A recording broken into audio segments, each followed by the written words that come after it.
Hey, welcome back to another episode of the Usagi Podjimbo podcast, and I got a good episode for you guys today. I think all of them are actually pretty good episodes, not gonna lie, but we are looking at issue 13 of the Mirage run. I believe it's issue 13.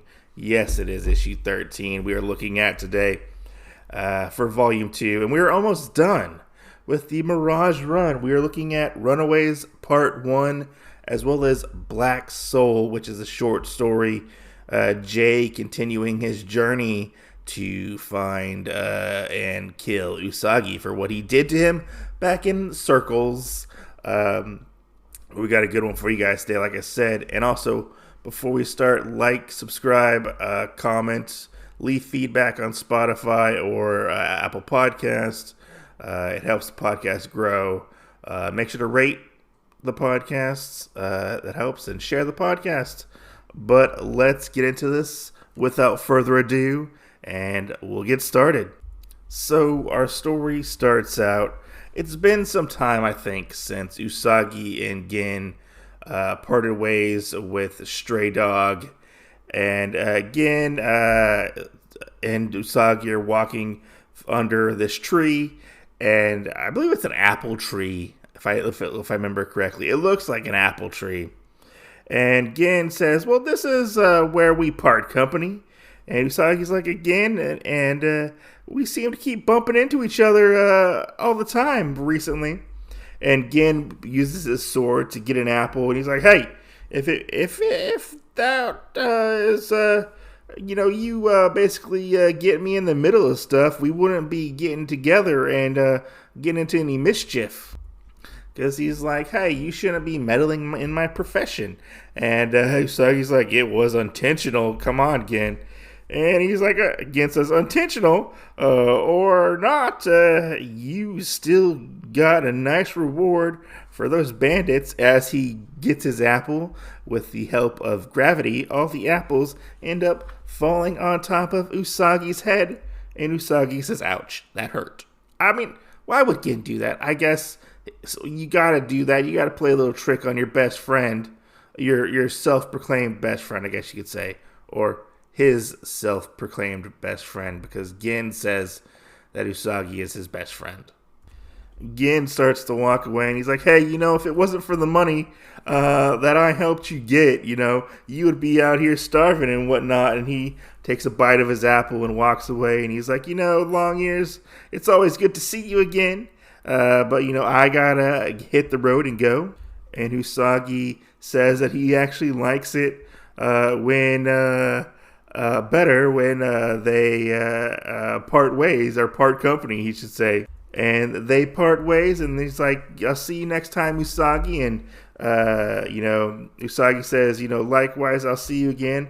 And Usagi walks off, and he says, man, what a character Gin is.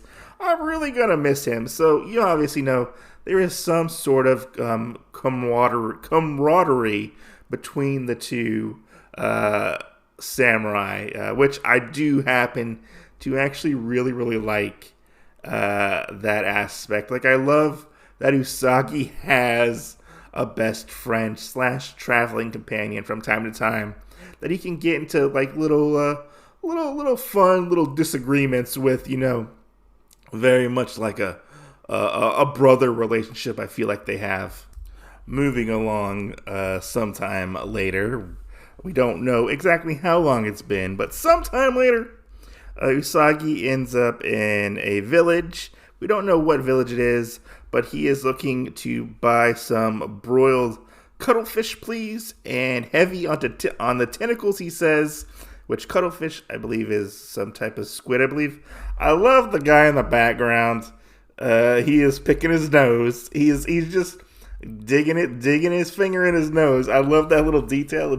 It's so funny, But the merchant ends up giving Usagi his cuttlefish on a stick with extra tentacles, and he's like, "Be careful, it's hot." Oh, you're new in town. He's like, "Yeah, I'm new in town. I'm just passing through. It's been some time since I've actually been here." And Usagi happens to hear a noise off the other way, He's like, look, there's some commotion going on up the street, a procession of some sort. It seems like probably some big shot coming into town, the merchant says. And then like, make way, get it, stand aside. And Usagi's like, I'm getting out of here before something happens. Because you know what happened the last time? Somebody died when they were told to make way for Usagi. Back in the Gin story, I believe. I forget what his name is. It was a while since I've covered that story, but yeah. God, I can't remember what was his name. I forget what his name was. But Usagi's like, man, I gotta get out of here. He starts to leave, and you hear, make way, move aside for Lady Hirano. And Usagi perks up, and his eyes get really big, and he's like, huh, Lady Hirano, I haven't heard that name in quite some time. And Usagi, like I said, Usagi said, Hirano, he hasn't heard that name in quite some time. He hasn't encountered that name in years. He was actually still serving as a retainer for Lord Mifune at the time. So we go into a flashback, and we see Gunichi, of all people, which I am very surprised to see. I mean, even though I know it's a flashback, he was the first guy we encountered in the issue 1 of Usagi, where he hunted him down to kill him for actually betraying Lord Mifune. And Gunichi comes in, and Usagi is actually painting a picture, and he's like, "Oh, Usagi, another painting for your girlfriend?" And he's like, "Oh, Gunichi, what brings you here?" And Gunichi's like, "I've got a letter for you." And Usagi opens it up, and he's like, "Oh, it's a letter from my father. It's news from home." And he opens it up, and he has this very sad look on his face. And Gunichi's like, "Bad news?" And he's like, "Yeah, Mariko is married. She and Kenichi wed a few days ago." And Usagi's expression turns, and his emotion turns from sadness to going into almost like a rage. He's very angry. It seems like he gets up and he's like, "Where are my swords? I've got to go home." And Gunichi's like, "No, as a friend, let me give you some advice." And Usagi slaps Gunichi's hand away, and he's like, "Let me go." And Gunichi's like, you are too young, Usagi, but a samurai is never governed by his emotions. You have a duty to Lord Mifune," which Gunichi actually is right in this little scenario. They shouldn't really be emotion bound or governed by their emotions, and it's not really going too well for Usagi. And Gunichi says that, your girl is married. What's done is done. If you leave now, you will have failed your lord. That will dishonor you as a samurai. And Usagi throws open the door, looks back at Gunichi, and he's like, "Duty, honor, these are what drove Mariko and I apart in the first place." Which, those words cut deep if you know the story behind Mariko and Usagi. Those words definitely cut deep. Gunichi says, "If you go to her now, you will lose all you have worked for without gaining a thing," he says. "And take my advice, wait a while, give yourself some time to think." And Usagi's like, "What do you mean?" And Gunichi's like, "As, Princess Takani, I don't know how to say it. I think it's Takana Kiyuko, is betrothed to Lord Hirano in an effort to form a stronger alliance between the two clans. And apparently Lord Mifune is in favor of this arranged marriage. And originally Gunichi was going to go do basically guard duty and bodyguard and protect the princess. And he's like, I kind of feel like he doesn't really want to do it in this situation, it seems like. He's like, however, I think you should actually take my place and go escort the princess. It's just a babysitting gig, It's not going to be anything really. Gunichi leaves and he's like, let me know your decision later. And we find out what Usagi's decision actually is. Usagi is leading probably over 100 men in this escorting mission, as we will call it. And Usagi, he's riding at the front of the pack. And they're definitely making their presence known, I feel like. They're not hiding this at all. They're very much out in the open and whatnot. Usagi happens to say that, oh, we're making good time, princess. Hope the journey is not too unpleasant for you. And she slams the door, and Usagi remarks that she is rude and a spoiled brat, and he happens to just ride off. And as he's riding off, hundreds upon hundreds of arrows, thousands of arrows, it seems like, rain down on the company that he is riding with, and Neko ninjas come out of the woodwork. It very much reminds me of a Where's Waldo in this one giant panel where all these Neko ninjas are going after Lord Mifune's men, and I'm trying to pinpoint where exactly is Usagi in this one picture. I still have yet to find him. As the Neko ninjas come down upon the fellowship party, whatever you want to call them, they actually make it to the princess's little carriage that she has, and she's like, no, and one of the Neko ninjas grabs her, and he actually falls down because he gets stricken down on the back, and the princess is grabbed and thrown up on Usagi's horse. Usagi grabs her and he tells her to hold on as he fights valiantly through the swarm of Neko ninjas, and he tries to get through, but alas, he doesn't really get that far, it seems like, because his horse ends up dying, because his horse ended up getting shot several times with an arrow. They fall and tumble, and Usagi goes to grab the princess, and she's like, stop, you're hurting me. And he's like, get up or die. Usagi and Kuniko are running through the forest. Kuniko is panting. She's like, I can't go on. Usagi throws her behind him, telling her to get behind me. And she says, be quiet, and he covers her mouth.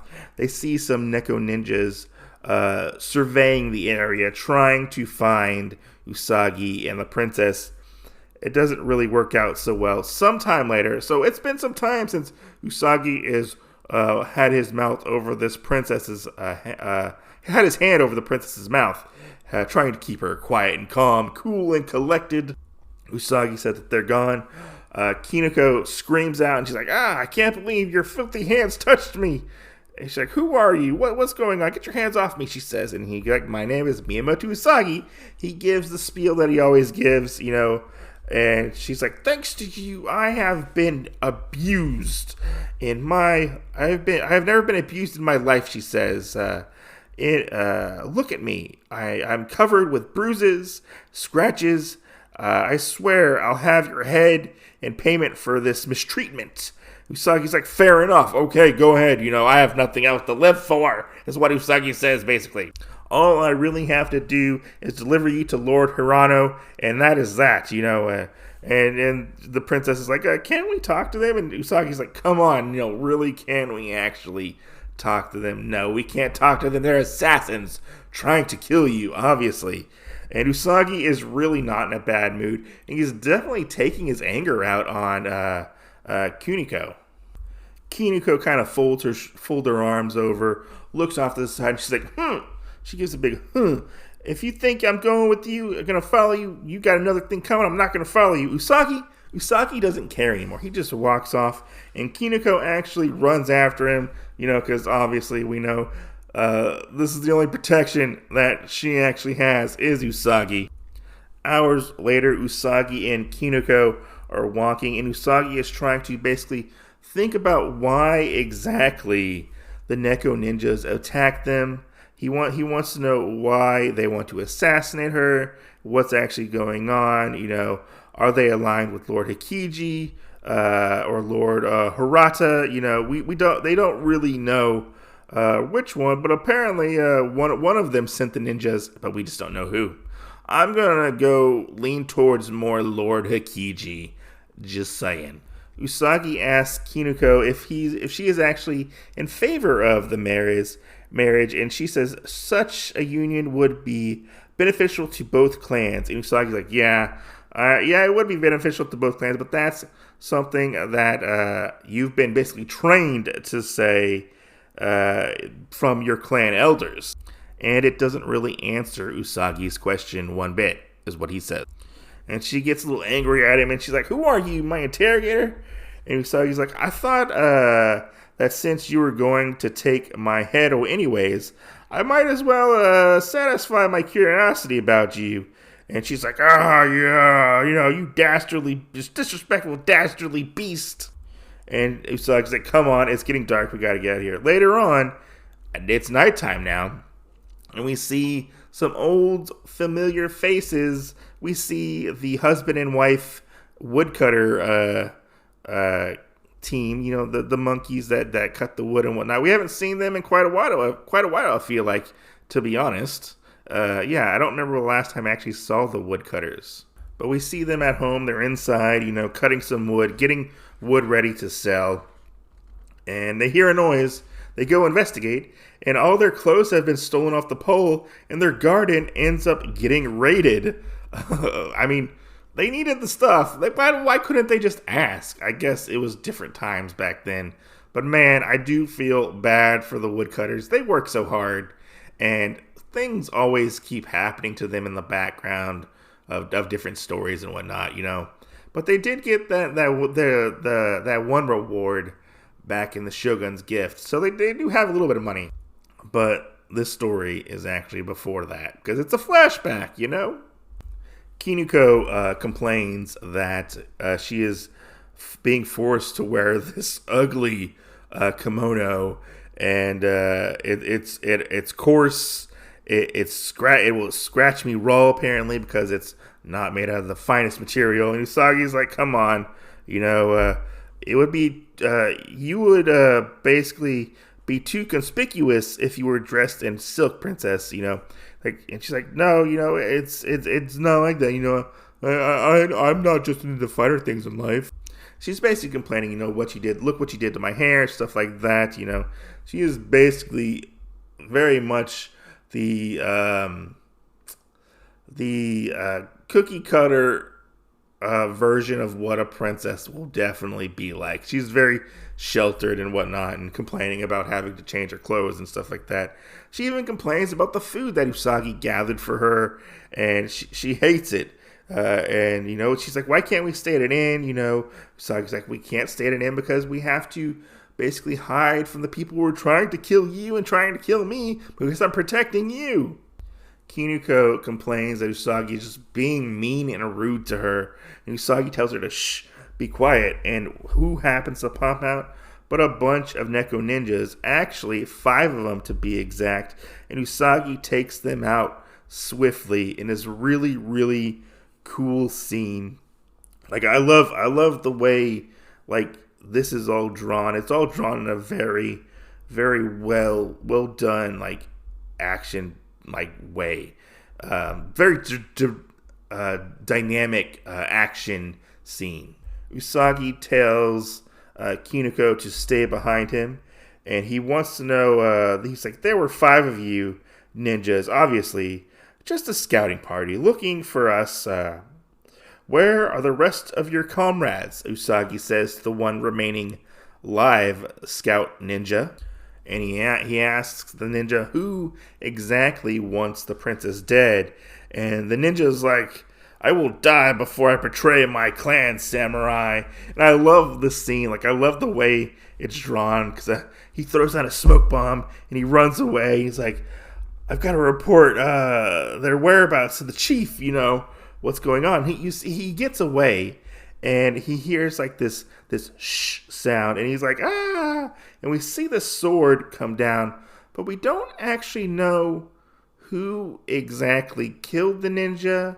It wasn't necessarily clear, I feel like. It could have been Usagi or it could have been somebody else. I really don't know in this situation. Let me know down below. Comment if you know who actually killed this lone ninja. But guessing by the next couple panels, Usagi and Kiniko are actually separated. She is scared now, and she runs and trying to find Usagi, and she actually does find Usagi. So it could have been maybe Usagi killed the ninja. I don't know, but it's very interesting to say the least. You know, she finds Usagi and she says, "Usagi, I was so afraid." And she goes and runs up to him and gives him a big old hug and starts sobbing and crying. And she's like, "Oh, forgive me." And she starts to sob, you know. "I've been acting so harshly towards you. I blamed you for delivering me into a loveless marriage." And we get this interesting look between Usagi and Kiniko, almost like something is going to happen between the two. Maybe kiss. Who knows? There seems to be a spark running around in their heads. You know, maybe they both zinged, as the kids like to say. Do kids still say that nowadays? I don't know. And a big pop happens, and Usagi wakes up from his daydream. And you hear, "Hey, you, I said quit daydreaming and get out of the road, you know, get out of the procession." And we see Usagi steps back, and we see and hear all these soldiers, and we see make way, clear the streets, show respect, and bow down to Lady Hirano. And that's where this issue ends. This issue was really, really interesting, I have to say. It's interesting to go back and look back at a story that, you know, that is basically like a flashback, a big old flashback. And, you know, we get to look into more of Usagi's past, because we do know that Usagi does have an unrequited love for Mariko. But we never really get to see a lot of Usagi when he is a retainer for Lord Mifune. And this is interesting to see, and I really liked it. Because we got to see a very much younger Usagi, you know, before all the horrible things happened to him, when Gunichi actually betrayed them, yeah, and whatnot. And it was interesting to see Gunichi again in a different light, because we all know Gunichi's like not the best guy out there, and he did some terrible things, and he was a turncoat, you know, one might say, and whatnot. But I really liked seeing and reading this story. It was a lot of fun, you know, seeing how Usagi reacted to the marriage announcement of Mariko and Kenichi was really interesting to see, and how like Usagi's character like flipped on a dime, and he became so mad and so enraged, and it affected the way he actually, you know, performed his duties as a samurai. Was really, really interesting, to say the least. But like I said, you know, I like it that we're filling in gaps in between Usagi's story. We're layering Usagi's character development and growing his character. Usagi definitely has flaws, you know, and jealousy just so happens to be one of them. You know, he is jealous that Kenichi got Mariko's hand in marriage, you know. That was one thing that Usagi really, really wanted, even in circles, you know. He really wanted to be with Mariko, but alas, he couldn't, you know. Mariko is the one that definitely got away. And I found it really interesting, and we'll get into it more later on when we talk about part 2 of Runaways, but how Usagi, which we never heard about before, which if I remember correctly, Usagi's only ever talked about loving Mariko, but we've never seen him love anybody else romantically. So throwing in Kiniko, you know, is a real interesting wrench to throw into the cog of Usagi. You know, it's very much she's possibly, his Mary Jane, and then, Mariko is, his Gwen Stacy of all people, Hopefully, Mariko doesn't die. Yeah, it's really interesting to see, to bring up all these different things in Usagi's past. And we're going to move forward talking about part 2 next episode. But now we are going to move in to the short story Black Soul, which is a continuation of Jei's story that has been going on through the backdrop of these last couple stories going on, where Jei survived the fall off the cliff in the Circles storyline, and Jei is coming back to prominence. So let's get into that and talk about that issue.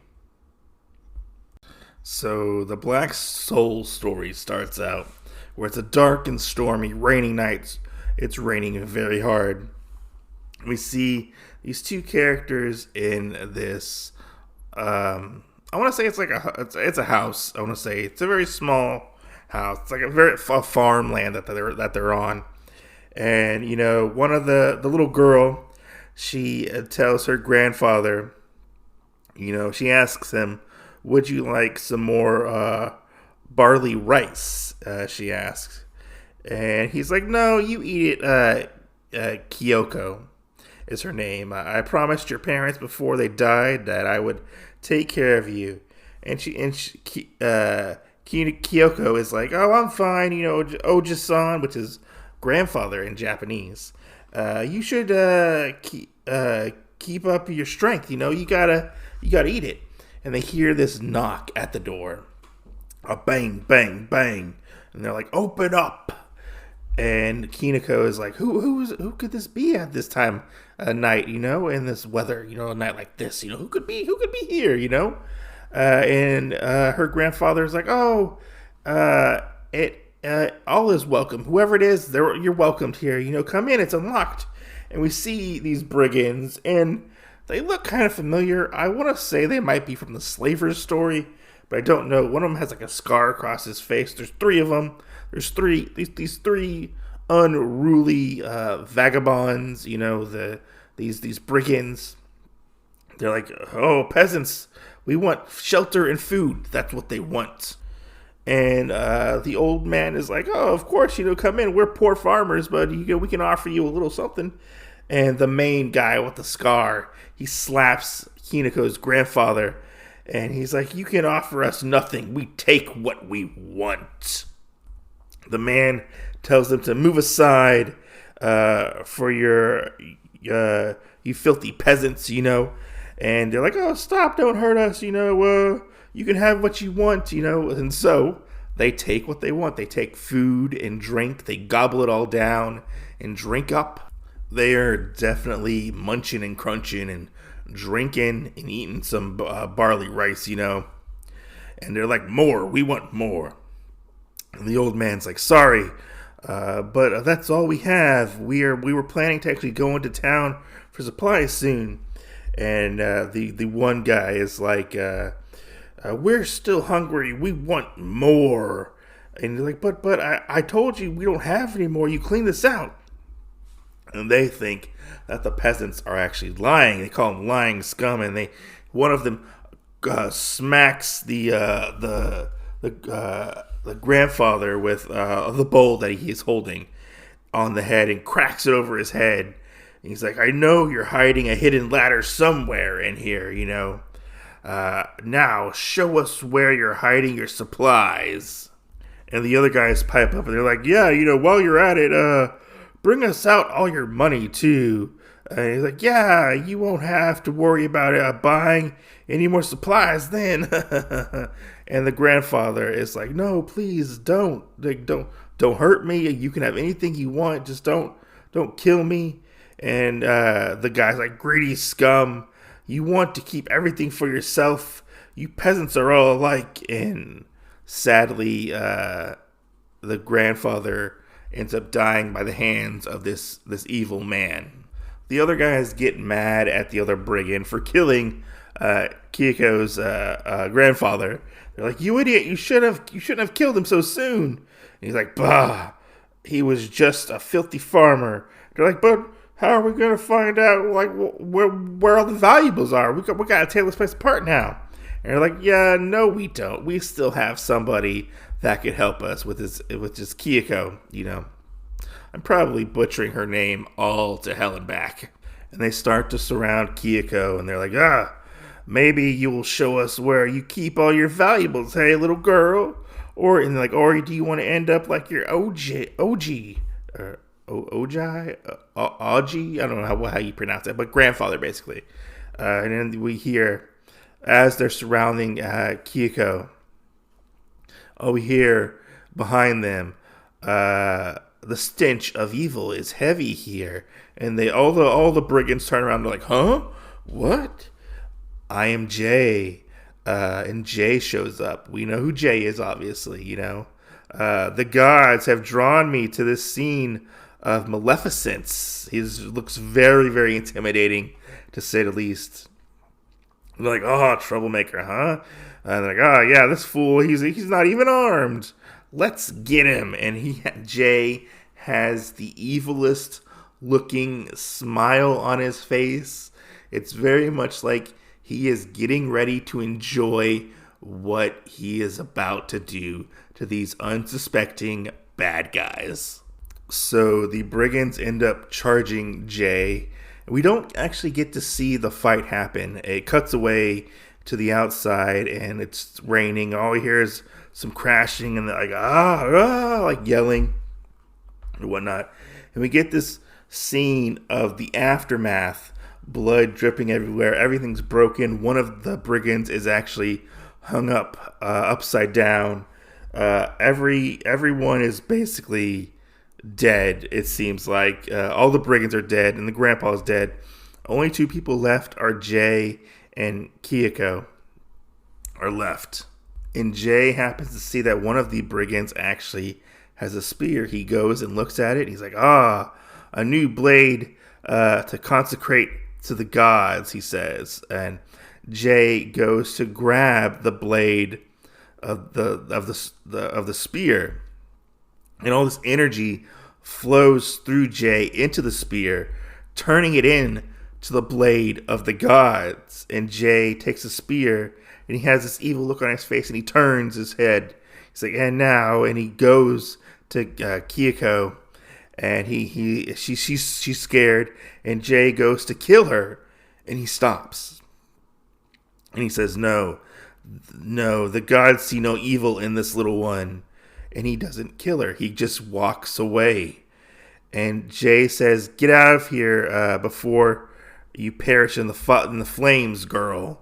And he just walks away without even taking her life.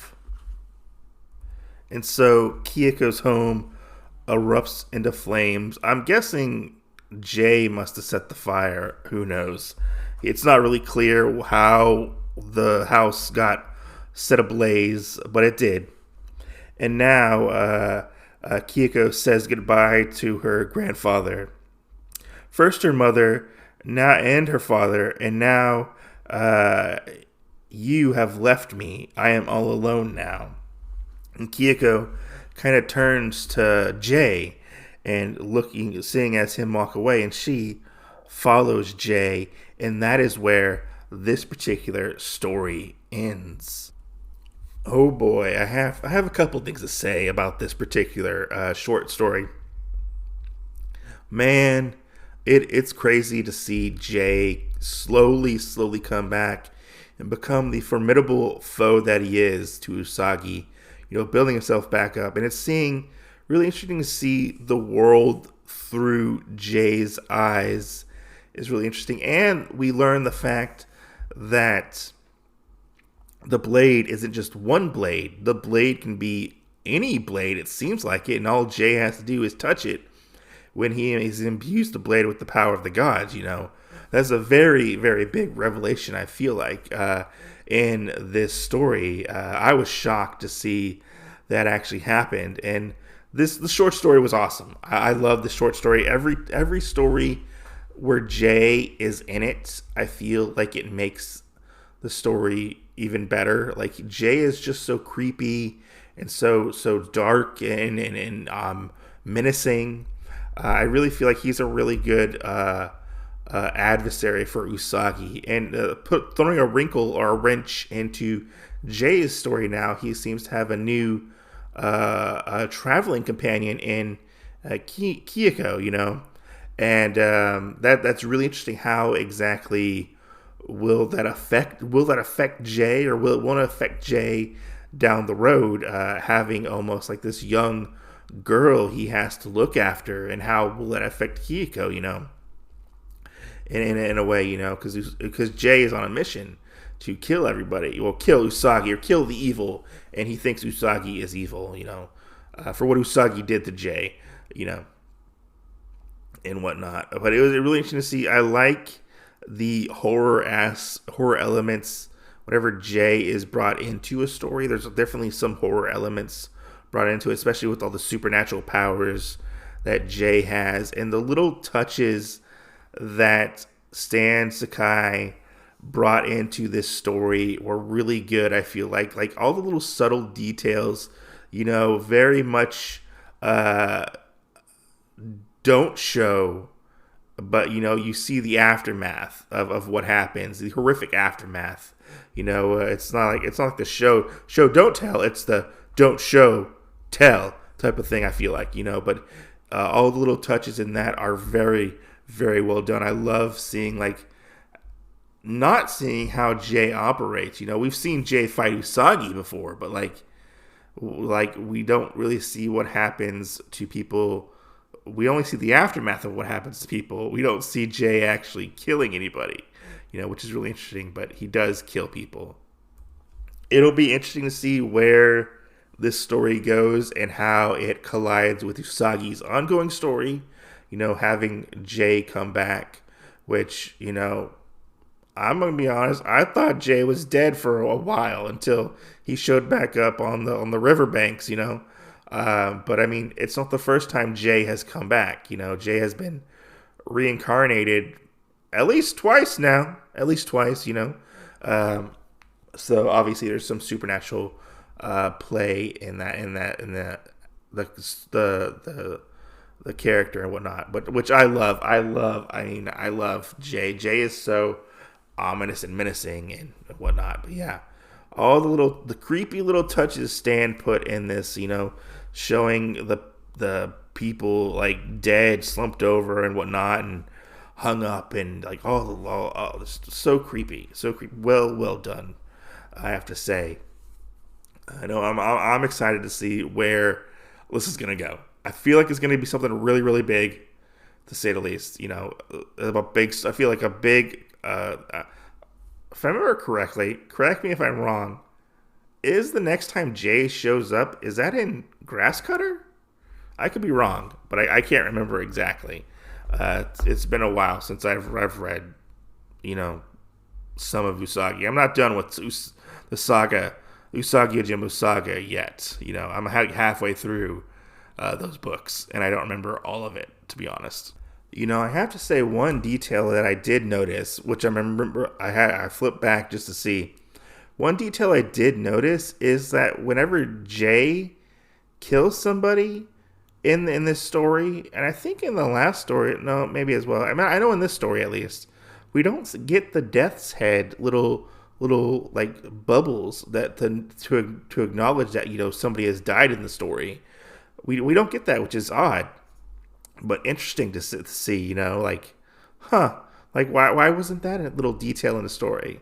Maybe I just missed it the first time I read it. I don't know. Maybe it's always been like that for Jei. Who knows? But yeah, I just wanted to say thank you for listening to the podcast. We'll see you guys on the next episode. And, share the podcast. That's the best way you can help the podcast grow. We have a Facebook page, Usagi Podjimbo and Usagi Yojimbo podcast.